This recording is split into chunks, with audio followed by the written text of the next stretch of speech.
도지코인을 개가 될 수도 있어요. 매일 밤 술로 인생을 사시는 거죠. 친구는 그날 토했고 저도 기절해가지고 이렇게 둘 다 다음날 안 나왔어요. 저는 그냥 기다립니다. 사투를 보면서 자면 돼요. 술 먹고 자면 됩니다.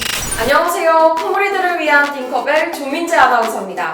저는 AM 매니지먼트에서 애널리스트를 맡고 있는 송승재라고 합니다. 저는 MBTI가 ENFP거든요. 제가 N이어가지고 그래서 제가 저는 최근에 했을 때 ESTJ. 저는 MBTI조차도 네 사실 크게 유사과학이다. 되게 이성적인 판단이 오늘 가능하지 않을까 되게 기대를 해보면서 바로 저희 밸런스 게임 들어가 볼게요. 시드머니가 700만 원이라고 가정을 했을 때 50% 확률로 코인 투자 수익률이 1000% 대 100% 확률로 3천만 원 받기. 저는 700만 원으로 반반. 트레이더라면은 베팅 한번 해야죠. 1년 동안 보유한다고 했을 때 1 비트코인 대 100 잡코인. 저는 비트코인 하겠습니다. 1 비트코인. 비트코인 시세가 혹시 얼마죠, 하나에? 지금 3천만 원 좀 안 되는 걸로 알고 있어요. 잡코인을 한 100개 정도? 네. 가지고 있으면은 아무래도 그 100개 중에 잡코인에서 몇 개나 살아남을지 모르니까. 코인 종목 교체했는데 탄 건 오르고 산 건 내려가기 대 야 이거 추천 왜 했냐? 이렇게 지인에게 원망 듣기.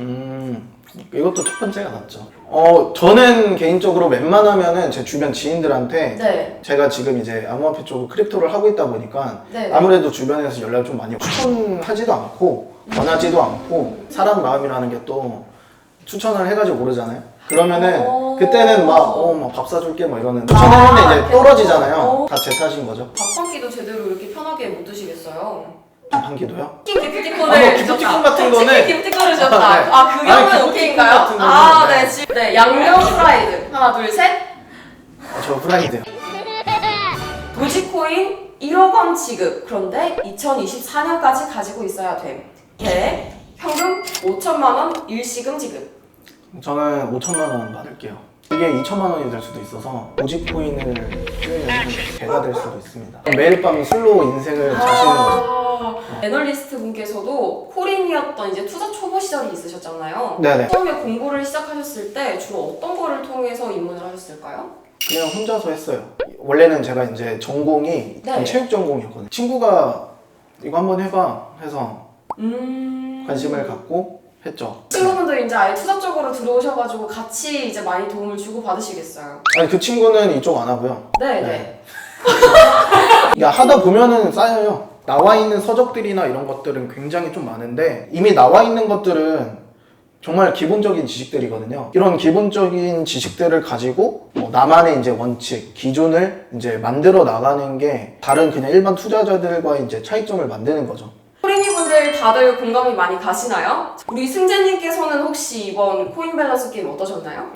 되게 재밌네요. 처음 해봤는데 재밌습니다. 은근 이게 고르는 재미가 있죠. 네, 맞아요.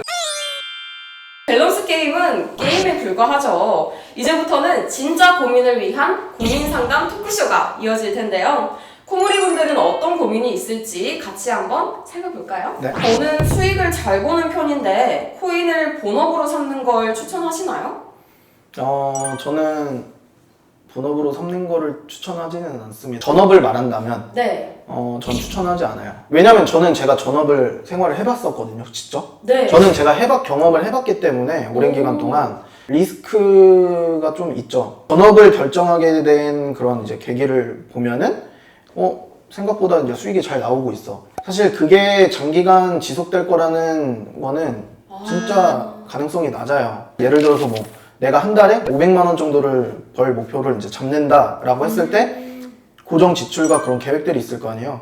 근데 만약에 이번 달에는 500만 원 수익을 달성하지 못했어 라고 하면은 사실 그 계획이 이제 무산되는 거고, 오히려 이제 반대의 경우에는 내가 이번 달에는 오히려 적자가 났어.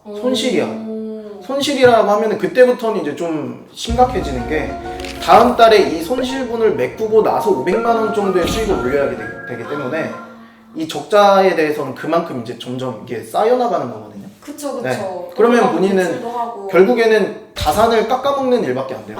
자신이 있다면 B2도 권장하는가? 자신감만 가지고 있으면 절대 안 되고, 본인이 진짜 장기간 수익이 나는 그런 레퍼런스를 꾸준히 쌓아왔다라고 하면은 뭐 나쁘지는 않죠. 근데 그건 있어야 돼요. 대신에 감당할 수 있는 정도의 빚이어야죠. 두 가지예요. 그러니까 거기에서 이제 돈 버는 거는 네네. 정말 시기가 딱 타이밍이 잘 맞아가지고 뭐 나 진짜 실력은 없는데 상승장 타이밍이 잘 맞아서 매도를 어떻게 또 그것도 운 좋게 잘 해가지고 그런 경우도 있고 본인 실력대로 꾸준히 수익을 내서 그냥 바로 뭐 이렇게 갚아버리고 그러니까 길게 안 끌고 가고 그냥 그대로 이제 2배 정도 수익을 내서 나머지 그걸로 이제 본인 그 자산 운용을 하는 거. 일반 투자자분들에게 말씀을 드리면은 막 빚을 내면서까지 투자를 하는 거는 진짜 안 좋아요. 코인, 네. 공부하면 잘 투자할 수 있을까요? 공부를 하면은 좋기는 하죠. 투자하는 데 있어서 네네. 좋기는 한데 한계가 있어요. 본인의 뭐 기준 원칙을 정해서 그거에 최대한 맞게 조금 지켜나가는 식의 그런 투자를 해야지. 저는 공부를 진짜 되게 많이 했어요. 이제 한창 이제 깊게 했을 때는 잠 진짜 한 3시간 이렇게 자면서까지 차트만 계속 부러지게 봤거든요. 여기서 갈려지는 게 뭐냐면은 그러니까 내가 그냥 무식하게 차트만 보고 가만히 있을 거냐 아니면은 거기서 차트를 보면서 뭔가를 얻어야 되죠. 왜 얘는 지금 여기서 떨어지고 여기서 왜 올라갔지? 또한 좀 추세의 이런 모양을 만들고 그런 결과를 나타냈지? 의문점을 계속 둬야 돼요. 멘탈이 약하면 아예 손대지 않는 게 나을까요?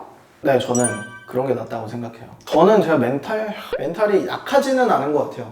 체육을 하셔서인 게 혹시 영향이 있을까요? 뭐 그런 게 좀 있을 것 같긴 해요. 오. 왜냐면 워낙에 그 선배들한테 관심도 많이. 네, 역시 이래서 운동을 해야 한다. 재작년쯤인가 작년쯤인가 크로스핏을 이제 등록을 했다가 오. 친구는 그날 토했고요. 저도 기절해가지고 이렇게 둘 다 다음날 안 나왔어요. 코인보다 크로스핏이 더 위험하네요, 여러분. 네. 굉장히 그거는 생명을 앗아갔어요. 근데 멘탈이 약하면은 왜 손대지 않는 게 나을까요? 나는 단 진짜 한 푼이라도 손실보기 싫다. 이런 마인드를 가지고 계신 분들이 꼭 있거든요. 이게 리스크 없는 건 없거든요. 어느 정도는 본인이 그런 리스크를 감당을 하고 그거에 대한 리워드를 이제 목표가를 둬야 되는데 나는 조금이라도 손해보기 싫다라는 마인드면은 안 돼요. 공부를 뭔가 할 때 멘탈 관리는 주로 어떻게 하시는 편이세요? 그냥 안 좋을, 안 좋을 때는? 때 그럼 멘탈 관리가 안 돼요. 저는 그냥 기다립니다. 차트를 보면서 자면 돼요. 술 먹고 자면 됩니다. 이럴 때는 잊어버리는 거죠. 코인 동호회나 카페, 커뮤니티 이런 것들이 요새 굉장히 많잖아요. 참여를 하는 게 좋을까요? 좋다고 생각을 해요. 어느 정도는 너무 거기에 빠져 있으면 안 되고 그러니까 사람들이 지금 최근 들어서 어떤 코인에 가장 관심을 두고 있고 그냥 시장 흐름의 좀 트렌드는 어떤 건지 그런 부분들을 파악하는 데 있어서는 아무래도 좀 그런 커뮤니티 유용할 수 있죠. 오징어 게임 혹시 보셨을까요? 네, 봤죠. 네, 정말 방금전으로 보신 것 같아요. 목이 약간 메이셨는데 시골대생이었던 잘 나가던 상호가 실패를 했나 하고 봤는데 선물이라는 것 때문이더라고요. 트레이더님께서는 추천을 하시나요? 저는 긍정적이게 생각하는 편이에요. 이게 선물 거래라는 게 사실 그런 부분, 극단적인 부분들을 보면은 사실 리스크가 굉장히 높아서 사람들이 좀 두려워하는 게 있는데 선물 거래만 그냥 딱 단순히 놓고 보면은 공매도라는 게 있잖아요. 이게 보통 현물 거래를 할 때는 단방향 포지션밖에 진입할 수가 없죠. 네. 하락장 같은 경우는 현물 거래소에서는 사실 그냥 손 놓고 있어야 되잖아요. 그쵸. 선물 거래소에서는 이 하락장에서도 수익을 충분히 좀 낼 수 있는 시장이 하락할 것 같으면은 그 하락에 대해서 본인이 이제 포지션을 잡을 수 있는 거죠. 이 공매도를 했을 때도 충분한 이제 분석이 있어야 되고 충분한 어느 정도의 그런 전략을 만들고 나서 그런 이제 판단으로 들어가면은 그게 굉장히 좀 장점이 있죠.